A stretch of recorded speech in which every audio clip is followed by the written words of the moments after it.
दोस्तों सब्सक्राइब करें हमारे चैनल को और बेल आइकन को प्रेस करके ऑल पर क्लिक करें। अकबर बीरबल में आज की कहानी जादुई गधा। एक समय की बात है, बादशाह अकबर ने अपने बेगम के जन्मदिन के लिए बहुत ही खूबसूरत और बेशकीमती हार बनवाया था। जब जन्मदिन आया तो बादशाह अकबर ने वह हार अपनी बेगम को तोहफे में दे दिया, जो उनकी बेगम को बहुत पसंद आया। अगली रात बेगम साहिबा ने वह हार गले से उतार कर एक संदूक में रख दिया। जब इस बात को कई दिन गुजर गए तो एक दिन बेगम साहिबा ने हार पहनने के लिए संदूक खोला, लेकिन हार कहीं नहीं मिला। इससे वह उदास हो गई और इस बारे में बादशाह अकबर को बताया। इस बारे में पता चलते ही बादशाह अकबर ने अपने सैनिकों को हार ढूंढने का आदेश दिया, लेकिन हार कहीं नहीं मिला।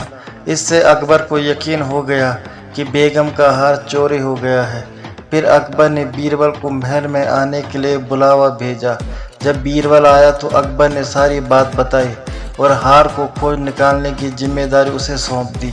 बीरबल ने समय व्यर्थ किए बिना ही राजमहल में काम करने वाले सभी लोगों को दरबार में आने के लिए संदेश भिजवाया। थोड़ी ही देर में दरबार लग गया।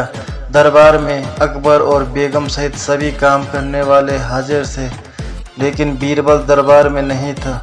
सभी बीरबल का इंतजार कर ही रहे थे कि तभी बीरबल एक गधा लेकर राज दरबार में पहुंच जाता है।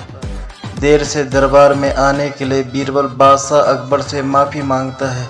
सभी सोचने लगते हैं कि बीरबल गधे को लेकर राज दरबार में क्यों आया है। फिर बीरबल बताता है कि यह गधा उसका दोस्त है और उसके पास जादुई शक्ति है। यह शाही हार चुराने वाले का नाम बता सकता है। इसके बाद बीरबल जादुई गधे को सबसे नज़दीक वाले कमरे में ले जाकर बांध देता है और कहता है कि सभी एक एक करके कमरे में जाएं और गधे की पूंछ पकड़कर चिल्लाएं, जहां पना मैंने चोरी नहीं की है। साथ ही बीरबल कहता है कि आप सभी की आवाज़ दरबार तक आनी चाहिए।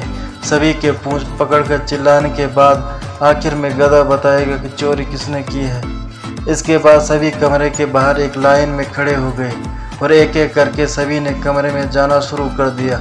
जो भी कमरे के अंदर जाता तो पूंछ पकड़कर चिल्लाना शुरू कर देता, जहाँ पना मैंने चोरी नहीं की है। जब सभी का नंबर आ जाता है तो अंत में बीरबल कमरे में जाता है और कुछ देर बाद कमरे से बाहर आ जाता है।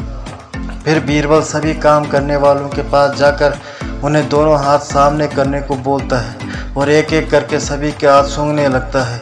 बीरबल के इस हरकत को देखकर सभी हैरान हो जाते हैं। ऐसे ही सूंघते सूंघते एक काम करने वाले का हाथ पकड़कर बीरबल जोर से बोलता है, जहाँ पना इसने चोरी की है। यह सुनकर अकबर बीरबल से कहते हैं, तुम इतने यकीन के साथ कैसे कह सकते हो कि चोरी इस सेवक ने ही की है? क्या तुम्हें जादुई गधे ने इसका नाम बताया है? तब बीरबल बोलता है, जहाँ पना यह गधा जादुई नहीं है, यह बाकी गधों की तरह साधारण ही है। बस मैंने इस गधे की पूंछ पर एक खास तरह का इत्र लगाया है। सभी सेवकों ने गधे की पूंछ को पकड़ा, बस इस चोर को छोड़कर, इसलिए इसके हाथ से इत्र की खुशबू नहीं आ रही है। फिर चोर को पकड़ लिया गया और उससे चोरी के सभी सामान के साथ ही बेगम का हार भी बरामद कर लिया गया। बीरबल की इस अक्लमंदी की सभी ने सराहना की और बेगम ने खुश होकर बादशाह अकबर से उसे उपहार भी दिलवाया।